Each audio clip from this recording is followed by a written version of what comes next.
Salut à tous, bonsoir. La forme ou quoi?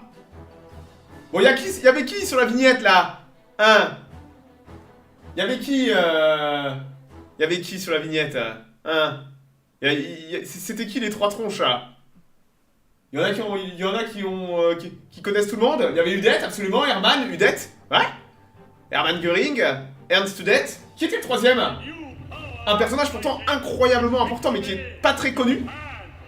Parce que quand on connaît pas trop la bureaucratie du Reich et de la Luftwaffe, on connaît pas ce personnage. Oh Christophe, de faire les Zeppelins allemands. Ouh, très intéressant ça comme sujet sur la Première Guerre mondiale. Je vais le noter. Merci mec. Hop. Et pourtant, on va beaucoup parler de lui aujourd'hui. Un toxico comme les deux autres. Non. Absolument pas. Voilà. Tac. Du m'en noter. Attendez, je vais vous la remettre si vous auriez loupé.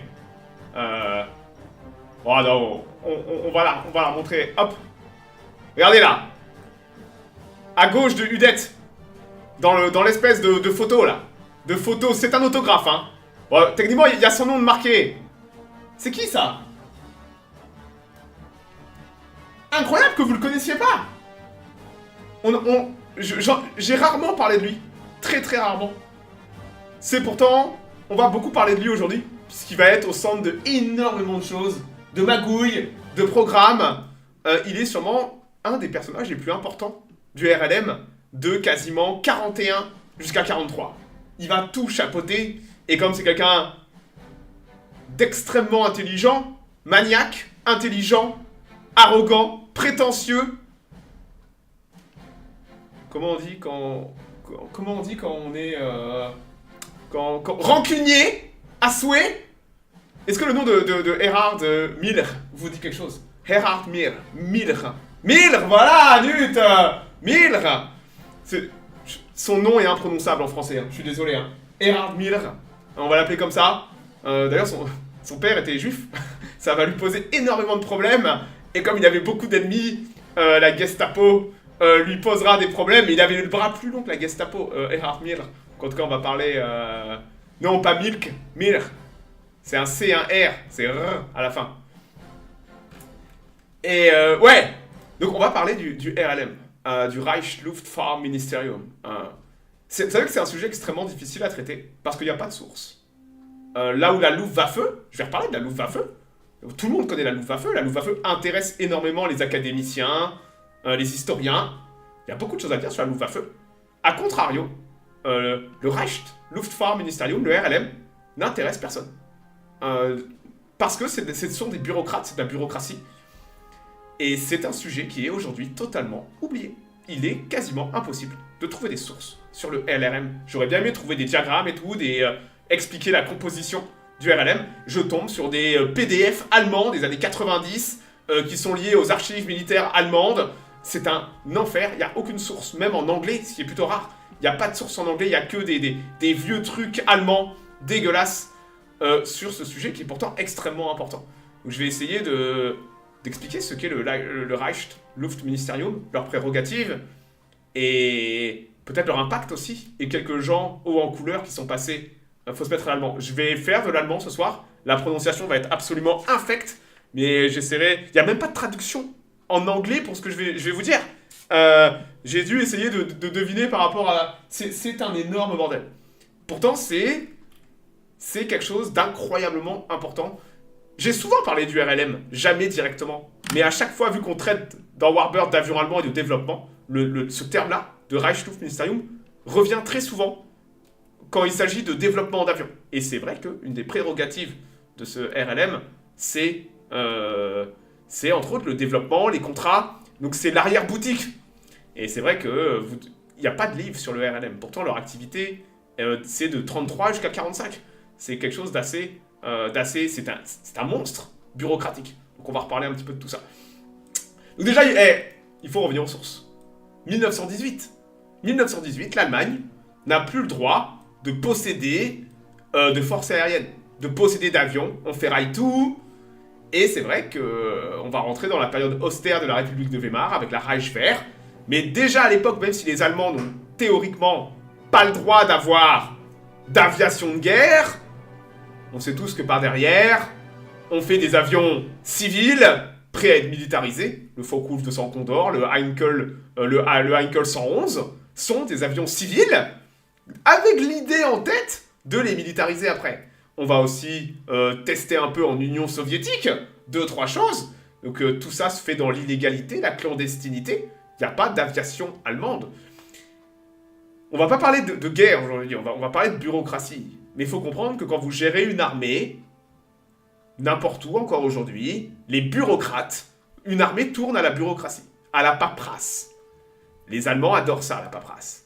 Même en 1945, quand tout brûle, la paperasse est toujours là, on continue d'écrire, de noter les rapports à la paperasse. Et pour gérer une aviation, vous allez avoir besoin de bureaucrates. Le problème, c'est que quand vous n'avez pas le droit d'avoir d'aviation de guerre, ça devient difficile d'avoir une bureaucratie affiliée. Voici les bureaux de notre aviation de guerre, mais on n'a pas le droit de l'avoir.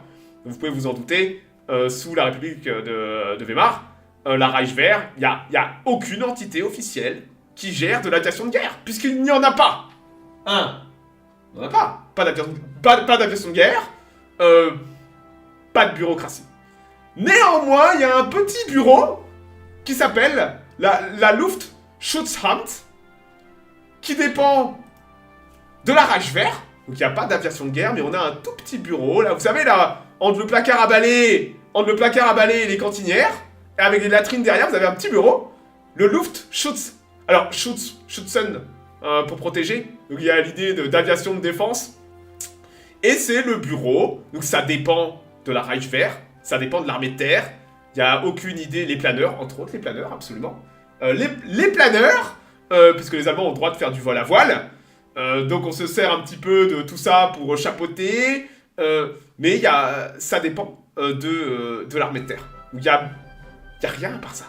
Il n'y a pas y a rien. C'est vraiment un embryon de bureaucratie. Et en 1933, lorsque les nazis vont être élus, il est bien entouré Hitler. Il y a des gens avec Adolphe. Il y a des gens... Adolphe, il est intéressé partout, entre autres par la technologie. Et il a une bande de loustiques entre les Göring, les Udet et compagnie, des gens dont on va reparler, qui ont tout à fait conscience de l'importance de l'aviation. Et dès que les nazis arrivent au pouvoir, en 1933, direct, on va avoir Göring qui va amener tout son poids.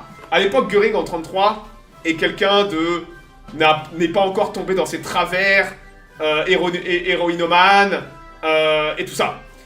C'est quelqu'un, comme je dis, de très intelligent, Göring, en 1933. Et on va avoir immédiatement un des premiers ordres de von Blumberg. Donc là, von Blumberg, qui est le chef d'état-major des Allemands, von Blumberg qui va se débarrasser de ce petit bureau, le Luftschutzhamt. Et bah, ce petit bureau, indépendant, va devenir la Luftwaffe. Voilà. Comment la création, d'abord, du Reich, la Luftwaffe va être créée plus tard, en 1935. Mais on a un bureau qui va être récupéré par Göring, hein, c'est le frère jumeau maléfique de Göring.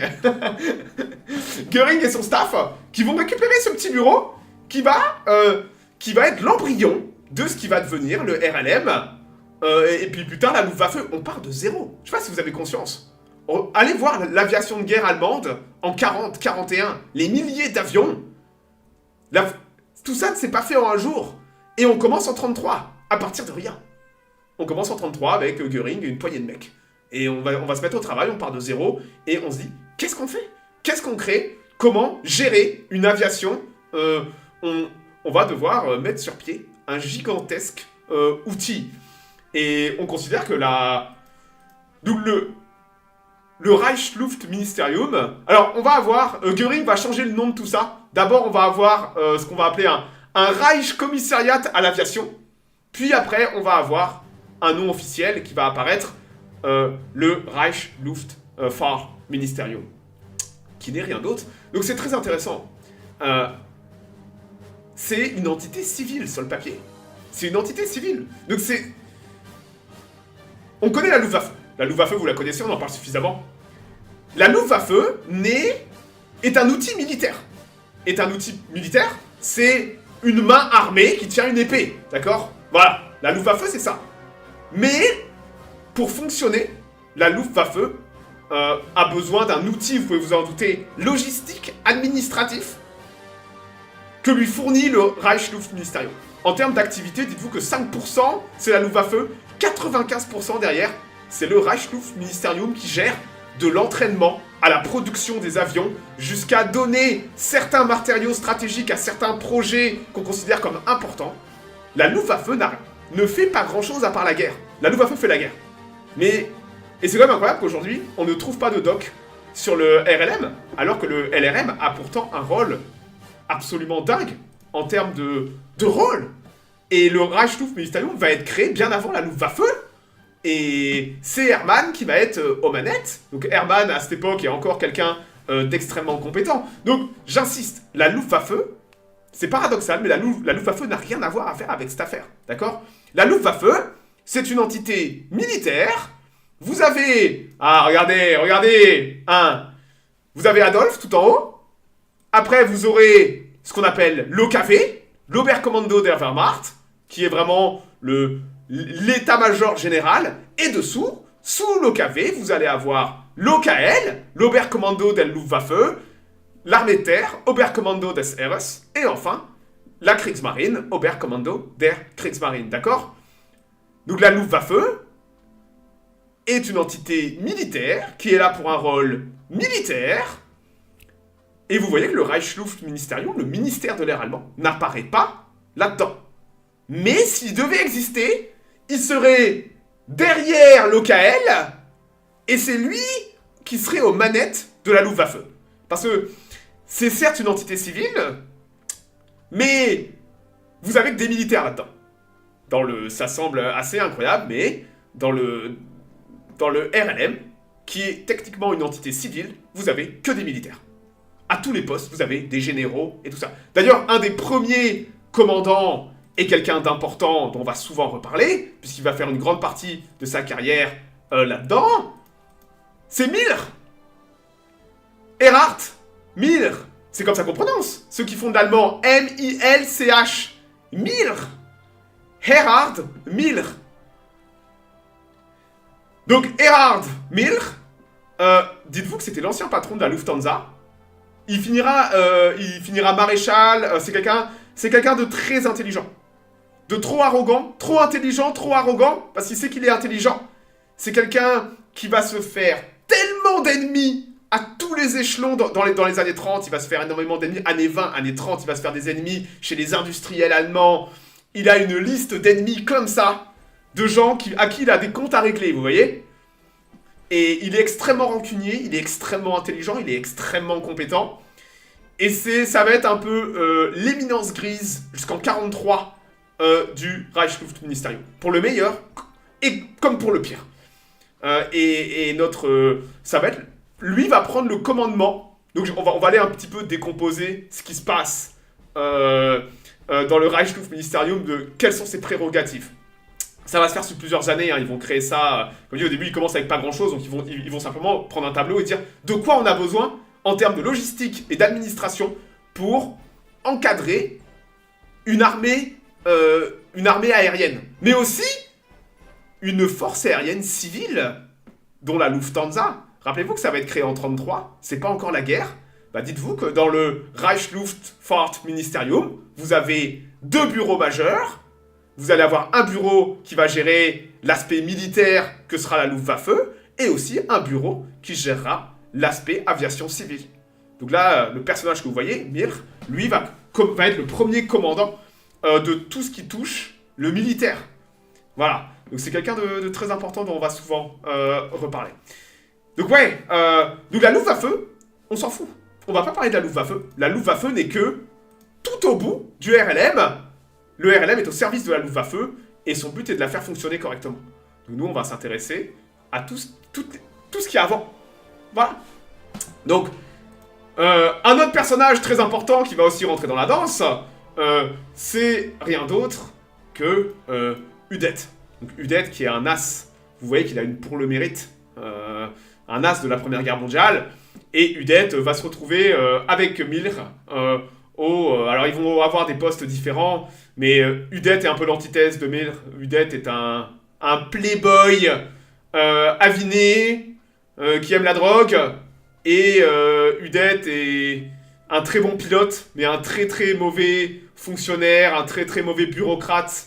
C'est pas une personne qui est fait pour ça, sa place elle est dans un cockpit à Udet.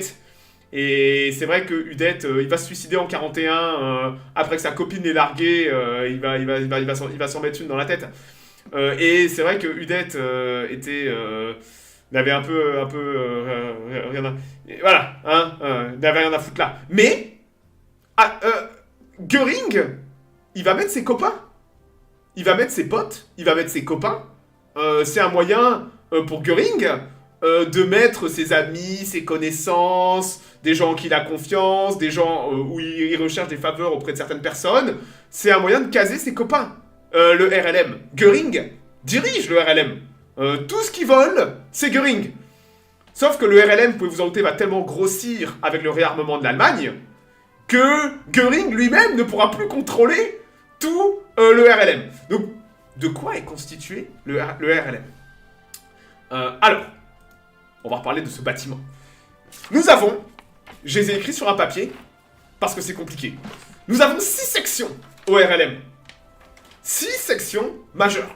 Donc rappelez-vous, nous avons les 2 bureaux initiaux qui ont été créés directement entre 33 et 35, qui sont le Luft Kommando Amtes, qui est simplement tout l'aspect militaire de l'air. Donc on va avoir dès le début, regardez, j'ai trouvé ça, un PDF, dans un vieux PDF dégueulasse.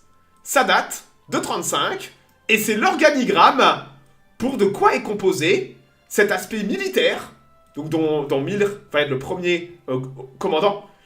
Et ça touche tous les tout ce qui touche l'inspection militaire des unités aériennes. Donc peut-être que vous avez déjà entendu parler d'inspecteur de la chasse de jour.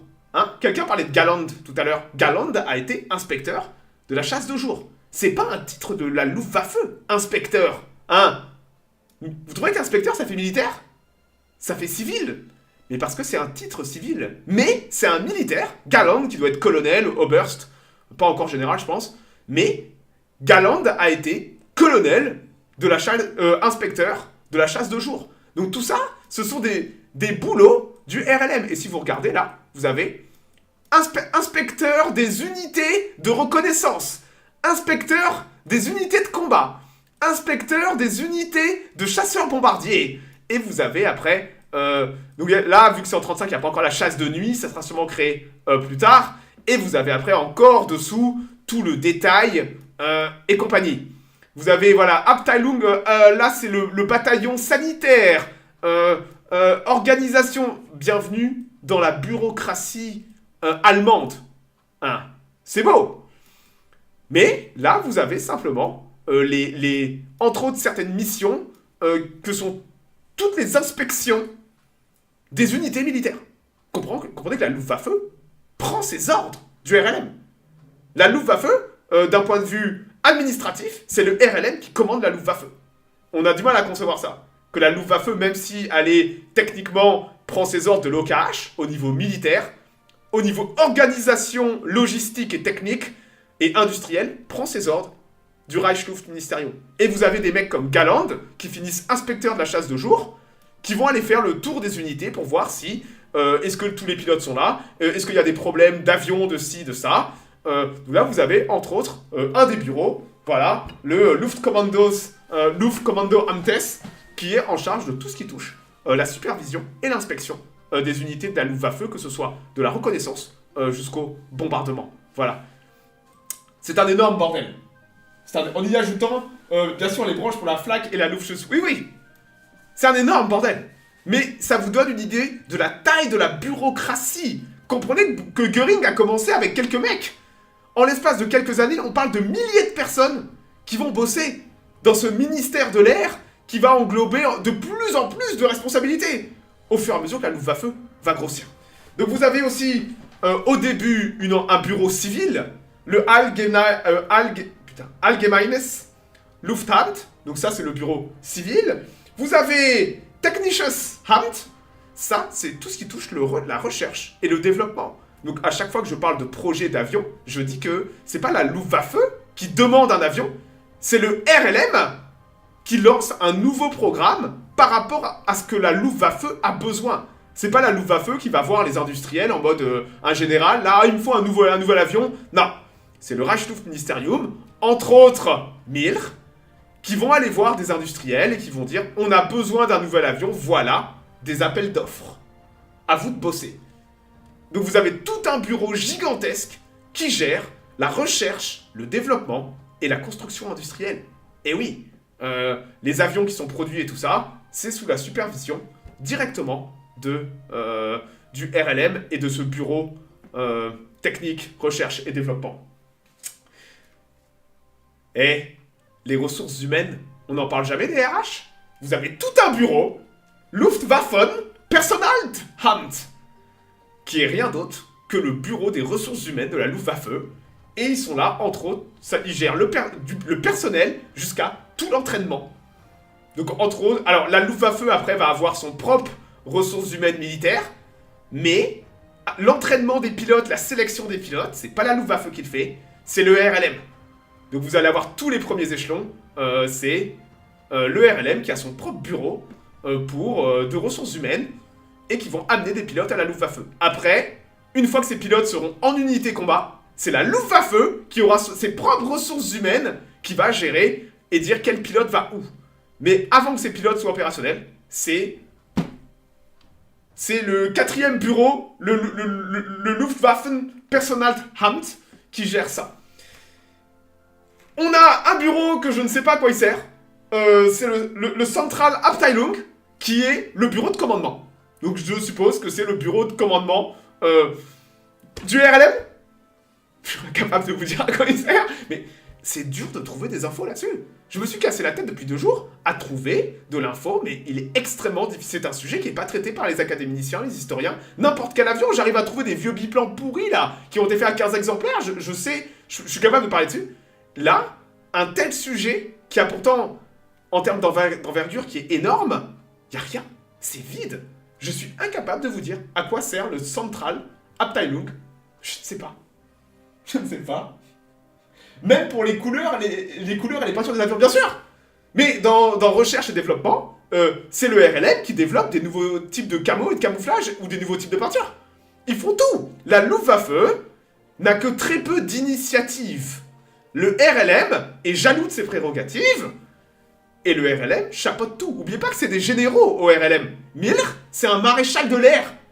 Vous pensez qu'il va laisser des petits généraux ou des petits colonels aller voir les industriels? Ça va arriver. Je vais vous donner des exemples où Miller s'est fait des ennemis et a pété des plombs parce qu'on allait derrière lui. C'était quelqu'un de très rancunier et de très jaloux, Miller. Donc ouais, et enfin, on a un bureau extrêmement important. La logistique. La logistique de la Luftwaffe. Comment vous pensez qu'on amène en Russie un petit groupe électrogène avec une souffleuse pour enlever le gel à Stalingrad, hein? C'est pas la Luftwaffe qui gère ça. C'est le Reichsluftministerium qui donne certains moyens attribués à la Luftwaffe pour pouvoir faire ses missions. Donc vous avez tout un bureau qui est Luftzeugmeister. Meister, sûrement pour l'équivalent de maître Fourier. Luftzeugmeister, qui est le bureau en charge de la logistique de la Luftwaffe. Donc j'insiste sur le fait que la Luftwaffe n'est qu'un outil géré par le Reichsluftministerium. Le Reichsluftministerium est là pour faire en sorte que la Luftwaffe fonctionne, en lui donnant des moyens matériels, d'équipement, humains et logistiques. Et on voit qu'il y a quasiment 4 bureaux sur 6 qui sont là au service de la Luftwaffe. Voilà. C'est le pot pourri de toutes les fonctions support de la Luftwaffe. Absolument. Mais techniquement, c'est pas des militaires, c'est des civils. Sauf qu'il y a que des militaires dedans. Parce que, on y a, dès 33, sa création, on y a fourré tous les potes d'Hermann, avec des gens plus ou moins compétents, et tout ça. Donc ouais, c'est un énorme et un colossal bordel. Donc ouais, on va avoir... Alors, ça pose problème.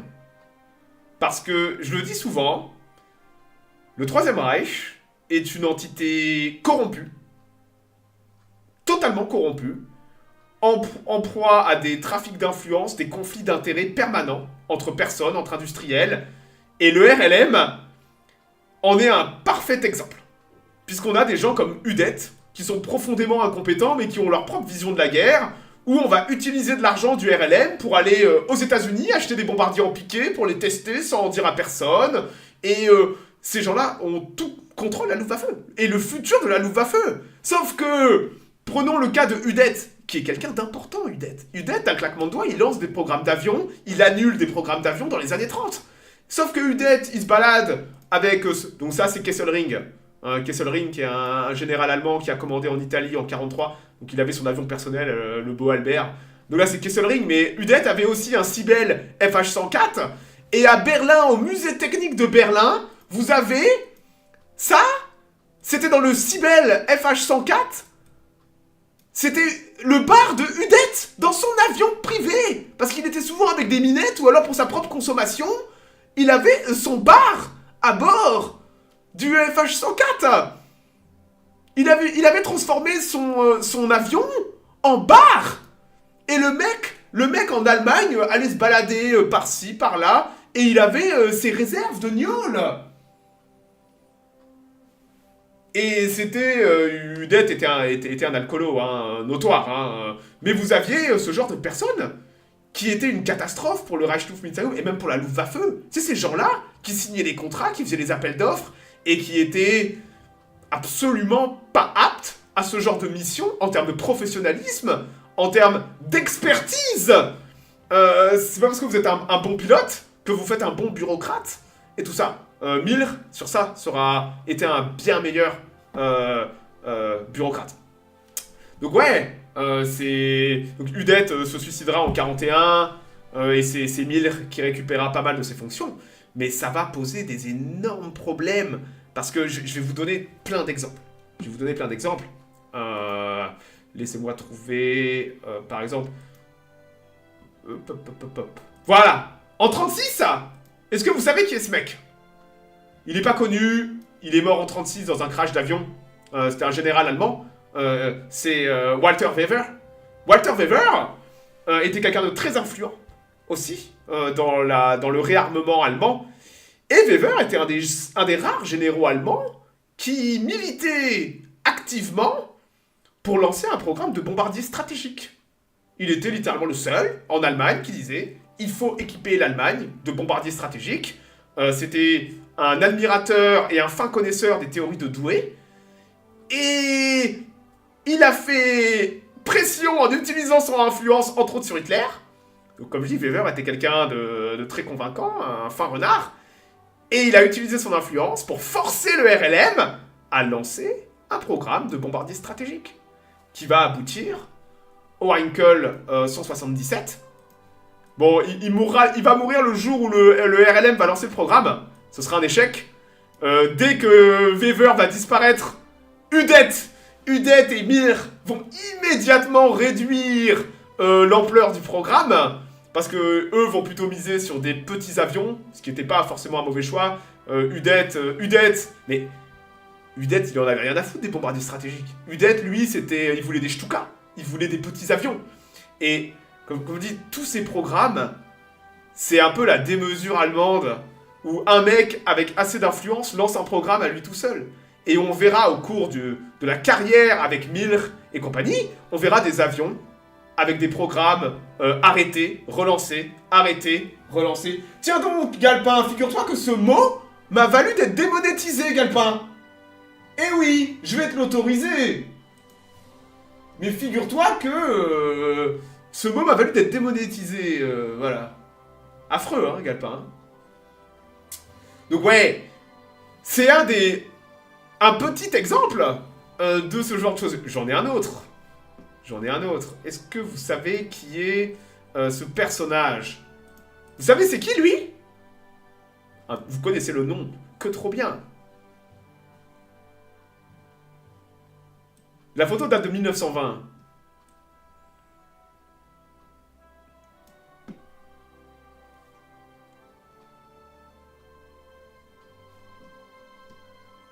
Eh non, Gurteng, pas de bol!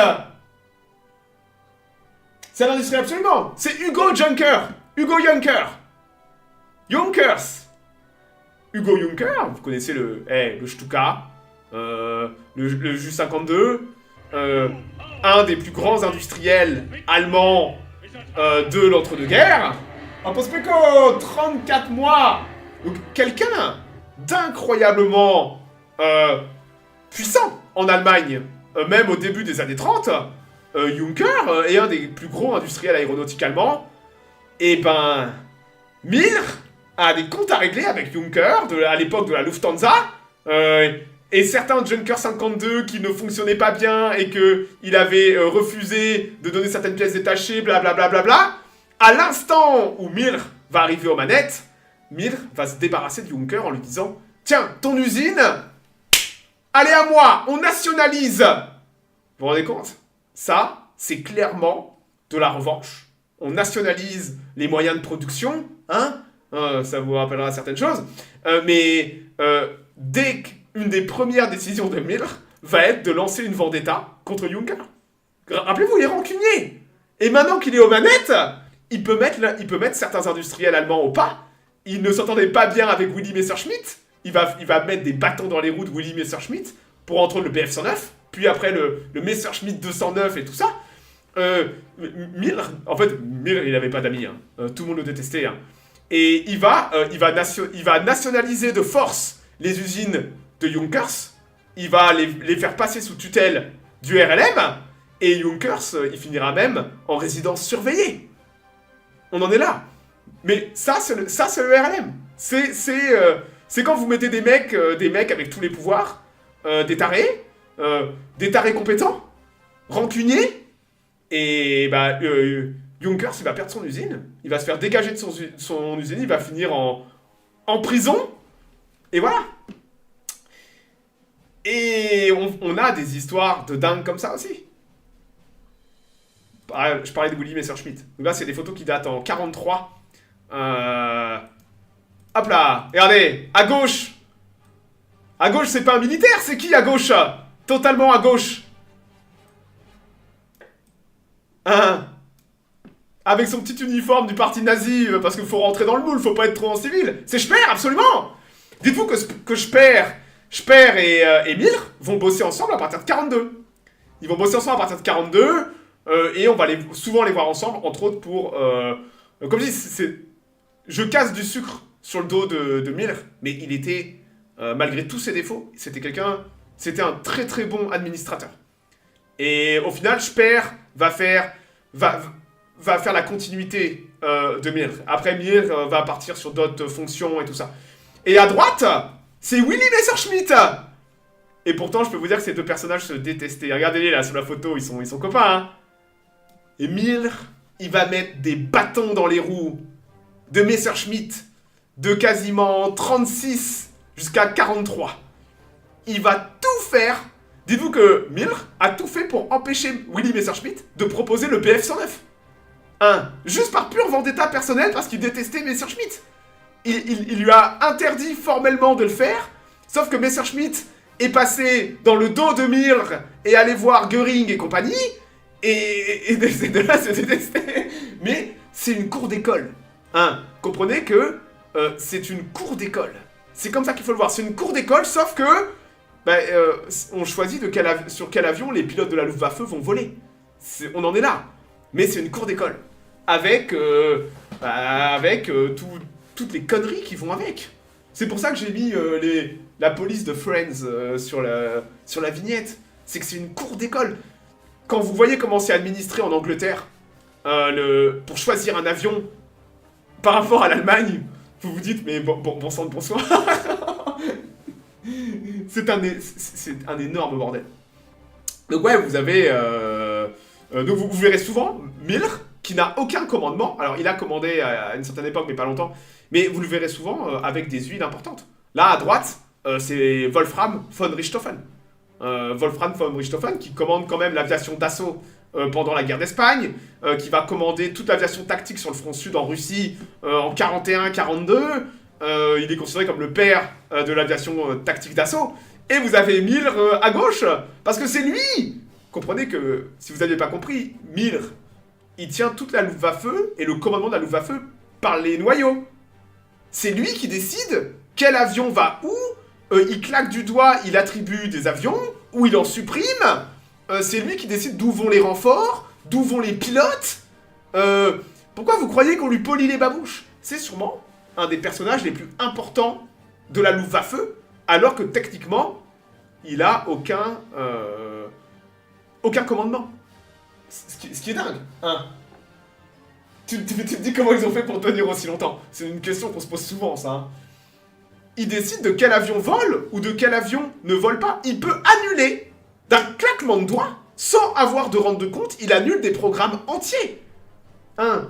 C'est Miller et ses potes qui vont annuler le Heinkel 178. À juste raison, un des premiers avions à réaction, c'était de la merde. Hein. Mais il va aussi faire annuler le Messerschmitt 210. Comme je dis, c'est quelqu'un d'intelligent, Miller. Il a raison d'annuler le Messerschmitt 210, c'est de la merde. Mais il le fait d'un claquement de doigts, d'une signature. Il n'a pas de compte à rendre à qui que ce soit. C'est le patron. Pour le meilleur comme pour le pire. Parce que parfois, il y a des gens qui ont des paires de couilles avec Miller. Miller est une bully, hein, pour ceux qui n'avaient pas compris. C'est quelqu'un qui aime son pouvoir. Vous connaissez vous vous rappelez, on avait fait un Warbird sur le Heinkel E219. Cet avion avait été annulé par Miller. En janvier 42, en tout cas, Miller avait dit cet avion, j'en veux pas, il va bouffer des ressources, et cet avion ne m'intéresse pas. Heinkel, dans le dos, vous avez vu que les industriels allemands comme Messerschmitt ou Heinkel n'avaient pas peur d'aller contre le RLM et Miller. Heinkel a continué à développer l'avion en secret et l'a montré au général Kammhuber. À l'époque, vous vous rappelez de Kammhuber? C'est le patron de la chasse de nuit allemande de 41 à 43. Et il l'a montré en secret à Kammhuber, sans le dire à Miller. Et Kammhuber a dit à Heinkel, écoute, lance la production de l'avion, je m'occupe du reste. Et Miller l'a appris. Donc ils ont tout fait dans son dos. Heinkel a magouillé pour avoir les ressources, pour lancer les chaînes de montage. Et Miller l'a appris qu'à la fin de l'année, fin 42, Miller a appris, vous avez fait quoi? Et Miller a été fou de rage. Fou de rage. Parce que c'était de la désobéissance pure. Sauf que Kammhuber, à l'époque, a l'oreille d'Hitler. Et Miller ne peut pas faire saquer Kammhuber. Kammhuber a des résultats. Et Miller, il aura sa revanche. Parce qu'il fera saquer il contribuera à faire saquer Kammhuber après l'opération Gomorrhe en juillet 43, quand les Alliés vont raser Hambourg. Miller, qui attendait ça avec impatience, la moindre erreur, saquez-le, et il fera virer Kammhuber. Kammhuber finira comme premier chef d'état-major de la nouvelle Luftwaffe d'après-guerre en 55. Mais voilà le genre d'absurdité que vous voyez. C'est qu'un industriel et un général allemand vont dans le dos de Miller, parce que Miller ne voit pas le potentiel du Heinkel 219, qui est pourtant un fantastique chasseur de nuit. Parce que Miller, c'est un bureaucrate aussi. C'est pas forcément un pilote ou un ingénieur, et peut-être qu'il passe à côté de certaines machines, mais il le fait tout seul. Il prend son crayon et il annule un programme. C'est des choses assez incroyables. Mais bienvenue dans l'absurdité du Reich Luftministerium. D'ailleurs, Miller quittera son poste, entre autres. Vous vous rappelez de Stalingrad? Göring avait dit des carabistouilles à Hitler en disant qu'il pouvait ravitailler la 6ème armée et tout ça. Il s'avère que... la logistique, c'est le RLM qui gère. Et en janvier 43, alors qu'on meurt de faim à Stalingrad, Hitler va se rendre compte qu'en fait, Göring l'a roulé dans la farine, et que tous les chiffres de Hitler étaient faux. Que tous les chiffres du gros Hermann étaient faux. Et Miller va être envoyé en panique. Dans la boucle du Don pour essayer de résoudre ce problème. Donc là, c'est à ce moment-là que Speer va prendre le relais, et c'est Speer qui va devenir le nouveau patron du RLM. Speer qui était un personnage à défaut d'être... Il était aussi compétent que Miller, puisque la production allemande qui explose, c'est entre autres dû... On attribue souvent à Speer. C'est pas vrai. Mir a contribué à ce boom. Speer n'a fait que continuer ce que Mir avait commencé. Donc ouais, en tout cas, après ça, Mir va un peu disparaître de la route. Et il avait, comme dit, il avait aussi beaucoup d'ennemis. Hein, il avait beaucoup d'ennemis. Vous avez vu le caractère du bonhomme. Hein, donc vous pouvez vous être sûr que peut-être quelqu'un a un peu magouillé pour envoyer Mir gérer le pont aérien à Stalingrad. En tout cas, c'est ce qu'on peut supposer. Hein. Il avait beaucoup d'ennemis. Quand vous êtes quelqu'un comme ça, caractériel, à un poste aussi important, à un moment, vous allez avoir un retour de karma terrible. Donc à partir de janvier 43, il s'est fait dégager. Voilà. Et donc ouais, comme je dis, le RLM. Hop là. Alors, très intéressant, j'ai oublié de le dire. À partir de 37-38, ils vont avoir leur propre bureau. Vous avez vu un peu, en termes d'administration, ce que ça représente? On parle de milliers de personnes qui doivent bosser, voire plus de dizaines de milliers de personnes qui bossent pour le RLM. Donc ils vont avoir des énormes bureaux à Berlin. Il devient quoi, Mir, après-guerre? Il va bien s'en sortir. Comme pas mal de généraux allemands, il va réécrire sa propre histoire. Il va demander à ce qu'on dise pas que son père est juif. Non, mais vous savez qu'il a été protégé. Il y a des gens qui finissent en camp de concentration pour ça. Mir, lui, s'est retrouvé avec un certificat d'arianité, comme quoi son père, c'était son oncle, et que sa mère avait baisé avec son frère. Donc un truc complètement tiré par les cheveux. Mais la Gestapo était là. Et on sait que c'est faux, mais t'es intouchable. Mais, comme je vous dis, le Troisième Reich est un état corrompu. Si vous avez le bras long et que vous avez les connaissances, vous pouvez être juif en Allemagne et être un maréchal de l'air. Ou un général de corps d'armée. Si vous connaissez des gens qui vont simplement dire pap, on n'y touche pas, ça passe crème. Mir est une de ces personnes. Ah, j'ai oublié de le dire. Il y a aussi un des petits bureaux qui fait du renseignement. En 44, ils vont passer sous commandement de la SS. Mais ils font de la crypto. Ils font de la crypto et de l'interception des Alliés, mais aussi des Allemands. Ça, c'est une petite succursale de Hermann, où jusqu'en 44, on a un bureau qui fait du renseignement sur les Allemands. Donc ils font de la police et de l'espionnage des autorités allemandes. Non mais tout le monde s'espionne. Hein. Tout le monde s'espionne à l'étranger, mais aussi à l'intérieur. Vous avez de la paranoïa. Donc peut-être que Mir est aussi très bien renseigné sur certaines personnes. Aucune source pour dire ça, mais sans aucun doute. Voilà. Les photos des ponts artificiels. C'est encore autre chose. Ça, c'est le renseignement militaire de la Luftwaffe qui gère ça. Là, c'est encore une autre attribution, mais comme je dis, cette attribution disparaîtra. C'est le SD, les SS qui vont récupérer ça après juillet 44. Voilà. Encore du tas d'autres. Ce bureau-là, donc ça, c'est le bureau officiel à Berlin du Reichsluftministerium, où ils ont tout mis ensemble parce que ça devenait tellement gigantesque avec le réarmement de l'Allemagne qu'il leur fallait des vrais grands bureaux. Donc ce sont des bureaux gigantesques. Ils n'ont pas pris une bombe de 44 à 45, donc quand les Alliés ont commencé à bombarder Berlin, ils n'ont pas pris une bombe. Le bâtiment est resté intact après-guerre. Tellement intact qu'il n'a pas bougé. Et qu'il appartient encore aujourd'hui à l'État allemand. Vous savez ce qu'il y a là-dedans? Regardez. Est-ce que vous savez ce qu'il y a là-dedans? Les anciens bureaux du RLM. Ils sont encore utilisés aujourd'hui. La Luftwaffe, non.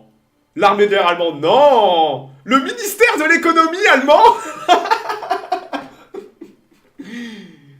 C'est le ministère de l'économie allemand qui occupe encore les bureaux de l'ancien Reichsluftfahrtministerium. Voilà. Donc les bureaux sont toujours là, ça se visite sûrement. Hein.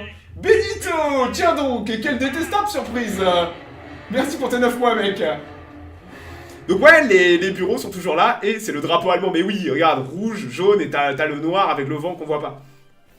Donc ouais, vous avez le ministère de l'air qui est désormais le ministère de l'économie. Donc ouais, c'est... Je sais pas, enfin, il y a tellement de choses à dire. Mais c'est vrai que on manque de sources. On manque de sources. Mais comprenez que la Luftwaffe n'est pas grand-chose par rapport au RLM. Le RLM est là pour faire fonctionner la Luftwaffe de A jusqu'à Z. Et c'est vrai que le RLM, bah, on ne le connaît pas. On ne le connaît même pas bien encore aujourd'hui. Il est difficile de trouver des sources. C'est pour ça que j'en ai déjà chié pour réussir à faire ça. Mais c'est un panier de crabes. Ça, on le sait. C'est un panier de crabes avec des personnages hauts en couleur, pas très ragoûtants. C'est le placard à balai des copains de Herman. Et ça aura un impact assez terrible pendant la Seconde Guerre mondiale sur le développement de certains avions. Dites-vous qu'en 40, Göring va ordonner au RLM, donc vous vous rappelez du 4e bureau recherche et développement? Herman va ordonner d'arrêter, après la victoire en France, on se dit la guerre est gagnée. Ça sert à rien de développer des nouveaux avions. Bah, dites-vous que Herman va ordonner à tout le bureau recherche et développement, donc entre tous les bureaux de Junkers qui sont passés directement sous la tutelle du RLM, après que Mir ait fait nationaliser tout le merdier, d'arrêter le développement de nouveaux avions de guerre et de se mettre aux avions civils, parce que la paix va bientôt arriver. Et pendant 6 mois, jusqu'à ce que la bataille d'Angleterre se passe pas bien, on va avoir des projets, plein de projets qui vont arrêter d'être développés. Lunaire, hein. On a du mal à concevoir ça. On voit souvent l'Allemagne comme l'Allemagne, l'ingénierie allemande pour mon cul sur la commode. Vous aviez des mecs complètement cons là-dedans. C'est un panier de crabes d'incompétence, de corruption, de conflits d'intérêts, à tous les échelons. Parfois, il y a des gens compétents qui avaient des bonnes idées, parfois pas du tout. Et on se retrouve avec ces situations. Il y avait des problèmes de vision entre la vision du RLM et les besoins opérationnels de l'OKL, bien sûr. Tout le temps. Alors, il y avait des gens qui faisaient les passerelles. Il y avait des gens compétents. Mais Mir était compétent. Était un bon bureaucrate. Il a tenu la boutique, Mir. Parfois a pris des mauvaises décisions. Parfois il a pris des très bonnes décisions. Il a fait annuler des programmes qui étaient mauvais pour remettre des ressources stratégiques dans des programmes qui étaient bons. Mais parfois, le fait d'être une seule personne qui prend les décisions, vous alliez faire des conneries. Tout simplement. Et c'est vrai que ce côté ultra autocratique des Allemands... et peut-être que Mir avait trop de pouvoir, sans aucun doute, mais il aimait ça. Il aimait ça et il s'est systématiquement débarrassé de ses rivaux, a mis les bâtons dans les roues de ses ennemis, mais ça, c'est le Reich. C'est une cour. C'est une cour, le Troisième Reich. C'est une cour avec à tous les échelons des petits roitelets à qui vous essayez de plaire. Il n'y a aucune notion d'efficacité et tout ça. C'est que de la corruption et c'est une cour. C'est Versailles. Le RLM, c'est Versailles, tout simplement. Ce qui est dingue. Même le mec qui lave les chiottes est corrompu, mais bien sûr. Et en guerre contre les mecs qui apportent des cafés, mais bien sûr. Mais complètement. Et pire, il les écoute en cachette et il est prêt à aller faire un rapport à la Gestapo pour les faire arrêter. Bienvenue dans le Troisième Reich. Donc voilà. Voilà pour le RLM. Donc le RLM est un énorme ministère civil, même s'il est infesté de militaires. Et c'est des militaires qui gèrent quasiment tous les bureaux. Et c'est pour ça qu'on ne le connaît pas aujourd'hui. C'est que là, on connaît la Luftwaffe, mais on ne connaît pas encore bien le RLM. Peut-être qu'un jour, on aura un mec qui va écrire un énorme bouquin sur vraiment le Reichsluftministerium et de toutes ses attributions, parce que c'est absolument énorme. C'est une hydre qui gérait absolument tout ce qui touchait le côté aérien, du civil à l'armée, avec les infrastructures et le personnel qui allaient avec. Totalement dingue. Et c'est vrai qu'il est difficile de trouver des sources, il n'y a pas de bouquin sur le RLM. Vous avez des bouquins sur n'importe quelle escadrille allemande, vous allez trouver des livres. Le RLM, vous trouverez rien du tout. Le RLM, moi je le vois toujours lié à d'autres sujets. C'est pour ça que je connais un peu le RLM, c'est que je le connais lié à des avions, à des programmes, à des choses ubuesques qui se passent dans certains développements d'avions. C'est toujours le RLM qui est lié. Mais il est difficile de trouver des infos sur le RLM en lui-même. Dites-vous que vous allez sur Wikipédia, n'importe quel avion allemand un peu connu a plus d'écriture, a plus de pages que le RLM. Le RLM, c'est 3 paragraphes, quoi. C'est dingue, hein. Il est lié au V1, V2. Bonne question. Je pense que non. Puisque les V2 sont considérés comme de l'artillerie. Et ce sont des généraux d'artillerie qui gèrent les V2. Donc ça dépendrait plutôt de l'armée de terre, plus que de la Luftwaffe. Pour le V1, peut-être. Vu que le V1 et encore, c'est même pas sûr. Je suis même pas sûr. Bon, je vais m'arrêter là. S'il y a des gens qui connaissent le sujet mieux que moi, il y a les commentaires dessous. Je suis preneur s'il y a des gens qui ont des sources ou qui connaissent le sujet, qui ont des choses à dire, des anecdotes, tout ça. La louve à feu avait les bombes guidées Fritz. Ouais, et alors?